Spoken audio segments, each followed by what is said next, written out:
Bush's war on terror. But as American bombers continue to strike against ISIS in Iraq and now Syria, it looks like the war on terror will be with us for years to come. And that's a really dangerous thing for our democracy. You see, aside from the return of the British Empire, there was nothing that scared our founding fathers more than multi-generational war, essentially war without end. The founders were scholars of classical history, and they knew that when given too much power, armies, like the army of ancient Rome, would push for more and more war, regardless of whether or not it was actually necessary for the safety of the people. This threatened the very core of our system of government. As James Madison told the Philadelphia Constitutional Convention in 1787, a standing military force will not long be safe companions to liberty. The means of defense against foreign danger have always been the instruments of tyranny at home.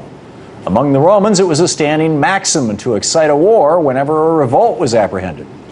Throughout all Europe, the armies kept up under the pretext of defending have actually enslaved the people. This idea that a standing army made powerful by war would one day enslave the people through perpetual war scared revolutionaries like Madison so much that they devoted a whole section of the Constitution to preventing it from ever happening. In Article 1, Section 8 of the Constitution, they gave Congress, the elected representatives of we the people, the sole power to raise and support armies, but unlike any other appropriations, they limited the amount of time Congress could finance the Army to a maximum of 2 years. And with the Second Amendment, the founders tried to create a militia system that could make a standing army during peacetime unnecessary.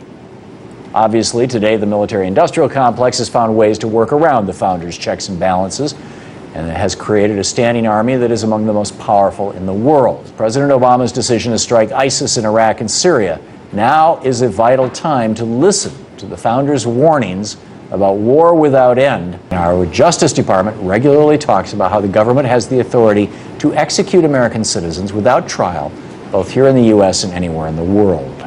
If that doesn't prove Madison's quote about how no nation can preserve its freedom in the midst of continual warfare, nothing does. Given what's happened over the past decade, it's easy to be cynical about whether or not we the people can stand up for what the founders believed in and stop continual warfare before it's too late. But there is a solution to stop this insanity. All it takes is an act of Congress. According to the White House, President Obama has the authority to bomb ISIS in Iraq and Syria because Congress gave him that authority when it passed an authorization to use force against al-Qaeda in 2001, and then when it passed an authorization to use force against Iraq in 2002. And because President Obama says his authority to wage war without end comes from these two acts of Congress, Congress has the power to repeal both of those acts and pass a new authorization for use of force, which could limit, both in time and scope, the president from fighting ISIS forever. Our elected representatives simply need to listen to our nation's founders and put real checks on the ability of the president and the military. War without end poses a very real threat to our democracy.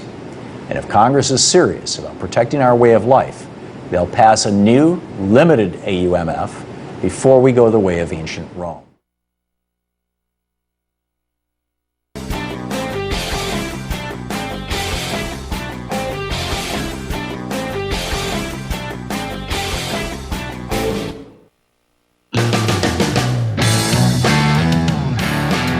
Welcome back. Thom Hartmann here with you, broadcasting live from the shadow of the Supreme Court building. We're literally right next door here in Washington, D.C., where tomorrow they will hear oral arguments on King v. Burwell.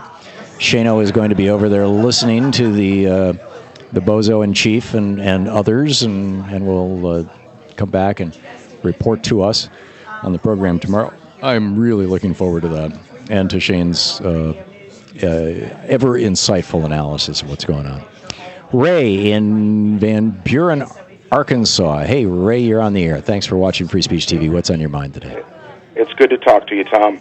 Thank you. Yeah, I'd like to say that the reason that President Obama and the Obama administration is holding these talks, these P6 talks with the Iranian leaders, is because they don't completely trust them. But at the same time, Netanyahu has serious credibility problems of his own. And before I get to my main points concerning Iran, which he covered today in his speech before a joint session of Congress, Netanyahu said in 2002, before a joint session of Congress, he said that Iraq had centrifuges, quote, the size of washing machines, which turned out to be utterly false, but nevertheless helped to lay the groundwork for a war in Iraq that was based upon false pretenses. Yep. Netanyahu has either lied to us a number of times or gotten just an astonishing amount of bad information over the years.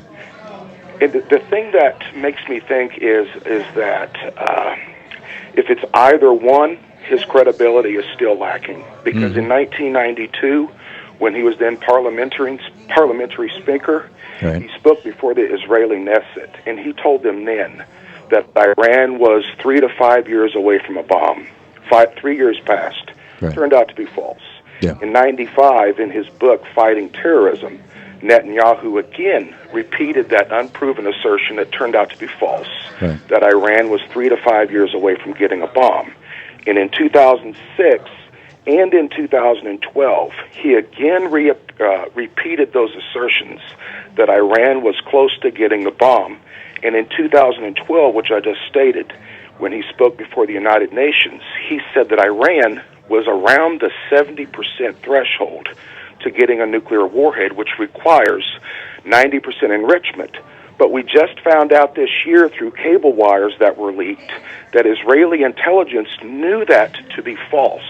So I can't figure out why Boehner would want someone like Netanyahu, who, although he's a powerful force for his people and he's trying to speak what he thinks is best for him, why would he invite someone whose credibility has been utterly shot like Netanyahu's has? I mean, Netanyahu's credibility has just had so many holes poked into him, and it's been self-inflicted. There's really two questions that you've presented, Ray. Number one, why is Netanyahu doing this, and why has he been doing this since the early 90s, always pointing at Iran and always saying Iran is going to get us, number one. And number two, why would he be essentially lying to us? And actually, Ray, my next guest just showed up. You're Ambassador Eisenstadt? Oh, welcome. Here, have a seat. Come on over. Ray, I'm going to have to pick this up tomorrow. If you can give me a call back and remind me of the topic, I do have two very emphatic opinions. One has to do, I think, Netanyahu's doing what George W. Bush did with 9/11. He's trying to become Superman. He needs a Lex Luthor, and so his Lex Luthor has been Iran. And with regard to Boehner, he just wanted anybody who would trash President Obama. Anyhow, thank you very much for the call, Ray. So if you don't Ambassador, we're on the air. And, I'm sorry. And Ambassador Stuart Eisenstadt is with us. He's the senior counsel at Covington and Burlington, a law firm here in Washington, D.C., former U.S. ambassador to the European Union. Covington's website, cov.com. And President Carter's chief White House domestic policy advisor, where I worked on national health insurance. Thank you for letting us know.